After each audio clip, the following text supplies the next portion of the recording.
बहुत पुरानी बात है, जब समय की चाल धीमी और हवाओं में किस्सों की महक हुआ करती थी। सुदूर अरावली की पहाड़ियों की गोद में बसे एक छोटे से गांव रामपुर में रामदीन नाम का एक किसान रहता था। रामदीन का जीवन धरती और अंबर के बीच झूलता एक सरल तराना था। जेठ का महीना था। सूरज किसी क्रुद्ध देवता की भांति आकाश के मध्य से आग बरसा रहा था। रामदीन अपने सूखे खेतों में माथे से टपकते पसीने की धारों के बीच बुवाई के लिए जमीन तैयार कर रहा था। रामदीन के जीवन में अगर कोई सबसे अनमोल रत्न थी तो वह थी उसकी बेटी चंपाकली। जैसा नाम वैसा ही गुण। वह केवल रूप में ही चंपा के फूल सी नहीं थी, बल्कि उसकी बुद्धि भी तलवार की धार से ज्यादा तेज थी। दोपहर ढलने को थी। रामदीन की सांसें भारी हो चली थीं। तभी उसने पूरी ताकत से कुदाल जमीन पर मारी। ठन। इस बार आवाज पत्थर से टकराने वाली खट जैसी नहीं थी, बल्कि किसी धातु से टकराने वाली गूंजती हुई ठनक थी। रामदीन ठिठक गया। उसके मन में कौतूहल का एक बीज अंकुरित हुआ। उसने झुककर देखा। कुदाल की नोक किसी पीली कठोर वस्तु से टकराई थी। उसने अपने खुरदरे हाथों से मिट्टी को हटाना शुरू किया। जैसे जैसे मिट्टी हटती गई, वहां से एक अद्भुत चमक फूटने लगी। जब उसने उस वस्तु को बाहर निकाला और अपनी धोती के छोर से पहुंचा, तो उसकी आंखें फटी की फटी रह गईं। वह कोई साधारण पत्थर नहीं, बल्कि ठोस सोने की बनी एक छोटी सी उखल थी। रामदीन वहीं खेत की मेड़द पर बैठ गया। उसका भोला मन विचारों के भंवर में गोते लगाने लगा। हे ईश्वर, यह क्या माया है? इतनी कीमती वस्तु जिसकी चमक से मेरी झोपड़ी में आग लग जाए, उसका मेरे पास क्या काम? रामदीन जन्मजात स्वामी भक्त और नितांत ईमानदार था। उसके मन में लालच का एक कतरा भी न था। ऐसी कलाकृति, ऐसा शुद्ध सोना, ये तो केवल राजाधिराज के महलों की शोभा बढ़ा सकता है। अगर मैंने इसे रख लिया तो पाप का भागी बनूंगा। मैं यह उखल राजा साहब को भेंट कर दूंगा। हो सकता है मेरी ईमानदारी देखकर वे मुझे कुछ इनाम दे दें, जिससे चंपा के हाथ पीले हो सकें। उसने उस भारी उखल को अपने पुराने मैले अंगोछे में ऐसे लपेटा। वह घर की ओर चल दिया, लेकिन आज उसके कदमों में थकान नहीं, बल्कि एक नई ऊर्जा थी। रामदीन जब अपनी टूटी फूटी झोपड़ी के पास पहुंचा, रामदीन हाँता हुआ भीतर गया। उसका चेहरा उत्साह से किसी बालक की भांति चमक रहा था। रामदीन ने अपनी धोती की गांठ खोलते हुए कहा, चंपा, अरे ओ चंपा, देख आज तेरे बापू के हाथ क्या लगा है। चंपाकली ने उखल को हाथ में लिया। रामदीन ने उत्साह में भरकर कहा, है ना अद्भुत? मैंने सोचा है बेटी कि कल भोर होते ही मैं राजमहल जाऊंगा और इसे हमारे न्याय प्रिय राजा को भेंट कर दूंगा। यह राजसी वस्तु है, हम गरीबों के घर में इसका क्या काम? चंपाकली ने उखल को जमीन पर रखा। पिताजी, इसमें रत्ती भर भी संदेह नहीं कि यह ओखली बेजोड़ है, पर आप दुनियादारी नहीं समझते। ये अमीर लोग और विशेषकर राजा महाराजा बड़े रहे नक्चरहे होते हैं। उनकी नजरों में अमृत में भी जहर खोजने की आदत होती है। रामदीन अकुलाकर बोला, तू क्या कह रही है पगली? मैं उन्हें भेंट दे रहा हूँ, कोई भीख थोड़ी मांग रहा हूँ। राजा खुश होंगे। चंपाकली ने पिता की आंखों में सीधे देखते हुए कहा, पिताजी, राजा इसमें जरूर कोई न कोई खोट निकालेंगे। बड़े लोगों को भेंट देने में सम्मान कम और जोखिम ज्यादा होता है। हो सकता है आपको लेने के देने। रामदीन झुंझला गया। उसे अपनी बेटी की समझदारी आज कायरता लग रही थी। अच्छा मेरी बुद्धू बिटिया रानी, जरा मुझे भी तो बता, इस शुद्ध 24 कैरेट सोने की ढली हुई मूरत में भला क्या खोट है? महाराज इसमें क्या कमी निकालेंगे?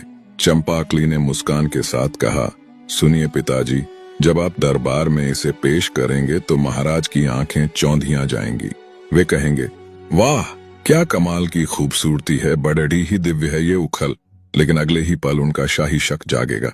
पर बताओ तो सही, ए मूर्ख इंसान, वे सोचेंगे कि आपने लालच में आकर भारी सोने का मूसल अपने घर में छिपा लिया है और केवल यह खोखली उखल उन्हें थमाने आए हैं। रामदीन ने माथे पर हाथ मारा। उसका स्वामी भक्त हृदय इस तर्क को स्वीकारने को तैयार न था। उसने आवेश में कहा, चुप कर पगली, हमारा राजा कभी ऐसा नहीं बोलेगा। उनका दिल दरिया जैसा विशाल है। तू क्या उन्हें भी अपनी तरह बेअक्ल और शक्की समझती है? उसने एक पुरानी फटी हुई थैली उठाई और उस बेशकीमती उखल को उसमें ऐसे डाल दिया जैसे वह कोई साधारण पत्थर हो। उसने थैली कंधे पर लटकाई और बिना पीछे मुड़े अंधेरे रास्तों को चीरता हुआ राजमहल की दिशा में बास चला। पीछे खड़े चंपाकली उसे जाते हुए देखती रही। उसे आभास हो चुका था कि सोने की यह चमक उसके पिता के जीवन में अंधेरा लाने वाली है। राजमहल के मुख्य द्वार पर पहरेदार पर्वत की भांति सीना ताने खड़े थे। रामदीन ने जैसे ही अंदर कदम बढ़ाना चाहा, पहरेदारों ने भालों को आरा कर दिया। एक पहरेदार ने कर्क आवाज में पूछा, ठहर, कहाँ मुंह उठाए चला जा रहा है? रामदीन ने कांपते हाथों से थैली को सीने से लगा लिया। मैं महाराज के लिए एक अमूल्य भेंट लाया हूँ, धरती के गर्भ से निकली एक सौगात। काफी गिरगिराने और थैली की एक झलक दिखाने के बाद उसे भीतर जाने की अनुमति मिल ही गई। रामदीन के कदम लड़खड़ा रहे थे। उसे लगा जैसे वह कांच के फर्श पर चल रहा हो। रामदीन ने डरते डरते राजा के चरणों में साष्टांग प्रणाम किया और थैली आगे बढ़ाते हुए कहा, अन्नदाता, मुझे अपने खेत में बुवाई करते समय एक ठोस सोने की सुंदर ओखली मिली है। मेरा मन गवाही नहीं कि इसे मैं अपनी गरीब कुटिया में रखूं। यह केवल आपके राजसी महल की शोभा बढ़ा सकती है। इसे स्वीकार करें सरकार, आप मना मत करिएगा। जैसे ही राजा ने उस भारी उखल को अपनी हथेली पर रखा, शुद्ध सोने की वह चमक दरबार की मशालों को भी फीका कर रही थी। राजा ने उसे हर ओर से घुमा फिरा कर देखा। उनकी आंखों में प्रशंसा के भाव थे, लेकिन माथे पर एक शिकन भी थी। फिर राजा ने सिर हिलाया। उनका स्वर गंभीर और भारी था। दिखने में तो कमाल की खूबसूरत और बड़ी है यह उखल, निस्संदेह बेजोदा है। पर बताओ तो ए किसान, किधर गया इसका मूसल? ये शब्द, ये वही शब्द थे, हूबहू वही जो उस रात ढिबरी की रोशनी में चंपाकली ने कहे थे। बस राजा ने अपनी मर्यादा रखते हुए उसे मूर्ख इंसान नहीं कहा था, लेकिन प्रश्न की धार वही थी। रामदीन को लगा जैसे किसी ने उसे नींद से झकझोर दिया हो। उसका संयम, उसका दरबारी शिष्टाचार सब एक पल में ध्वस्त हो गया। उसने हताशा और आश्चर्य में अपने माथे पर हाथ दे मारा। थत तेरे की, हे भगवान, बिल्कुल वही शब्द। उन्होंने भी तो यही कहा था। दरबार में कानाफूसी शुरू हो गई। राजा की भौहें तन गईं। उनकी आवाज में अब उत्सुकता थी। किसने यही कहा था किसान? साफ साफ बताओ। रामदीन को अपनी भूल का एहसास हुआ। वह पसीने से तरबतर हो गया। हाथ जोड़कर वह बोला, गलती माफ करें सरकार, मेरी जुबान फिसल गई। दरअसल मेरी बेटी चंपाकली ने कल रात मुझे चेतावनी दी थी। अक्षरशः यही कहा था कि राजा साहब उखल देखकर खुश तो होंगे, पर मूसल जरूर मांगेंगे। आप दोनों के शब्द एक जैसे थे। मैंने तो उसकी बात एक कान से सुनकर दूसरे से निकाल दी थी। उसे नासमझ बच्चा समझकर राजा के चेहरे से कठोरता गायब हो गई और उसकी जगह एक रहस्यमयी मुस्कान ने ले ली। उन्होंने अपनी दाढ़ी पर हाथ फेरते हुए कहा, ओह, तो तुम्हारी बेटी राजकाज और मानव स्वभाव की इतनी गहरी समझ रखती है। उन्होंने रामदीन की ओर देखा और कहा, ऐसा लगता है कि तुम्हारी बेटी बहुत चालाक है किसान, या शायद यह मात्र एक संयोग था। मैं उसे परखना चाहता हूँ। मैं देखना चाहता हूँ कि उसकी बुद्धि की धार वास्तव में कितनी तेज है। राजा के होठों पर एक ऐसी मुस्कान खेल रही थी जिसमें कौतूहल और सत्ता का नशा दोनों घुले हुए थे। उन्होंने अपनी उंगली के एक इशारे से संतरी को बुलाया। संतरी तुरंत एक मखमली थाल लेकर उपस्थित हुआ, जिसमें एक छोटी सी हथेली भर कपास की पुड़ियां रखी थी। वह कपास इतनी थोड़ी थी कि हवा के एक झोंके से उड़ा जाए, लेकिन रामदीन के लिए वह किसी पर्वत से कम भारी नहीं होने वाली थी। राजा ने वह पुड़िया रामदीन की ओर बढ़ाते हुए कहा, लो किसान, यह तुच्छ सी दिखने वाली भेंट अपनी उस विदुषी बिटिया के पास ले जाओ। रामदीन ने कांपते हाथों से उसे थामा। राजा का स्वर अब आदेश में बदल गया, जाकर उससे कहना कि हमारे पास समय कम है। इस जरा सी कपास से बिना देर किए मेरी पूरी फौज की एक टुकड़ी के लिए सूत काते, कपड़े बुने और फिर उसे सिलकर कमीजें तैयार करके राजमहल भेज दे। याद रहे, सैनिकों को वर्दी की सख्त जरूरत है और काम अविलंब होना चाहिए। रामदीन के पैरों तले से जमीन खिसक गई। वह किसी पत्थर की मूरत की तरह जड़ रहा हो गया। उसकी आंखों के सामने अंधेरा छाने लगा। हे प्रभु, यह कैसा न्याय है? एक मुट्ठी कपास और पूरी फौज के लिए कमीजें? ये तो वही बात हुई कि कोई कहे एक लोटे पानी से पूरा समुद्र भर दो। रामदीन ने उस कपास की पुरिया को उसी थैले में डाला जिसमें कुछ देर पहले वह भारी सोने की उखल लाया था। उसने झुककर राजा को सलाम ठोक दिया, आदर से नहीं बल्कि मजबूरी से। जब वह राजमहल के विशाल द्वार से बाहर निकला, सोचा था उखल के बदले राजा खुश होकर अशर्फियां देंगे, जागीर देंगे, और मिला क्या? ये नामुमकिन फरमान। न इनाम मिला न सम्मान।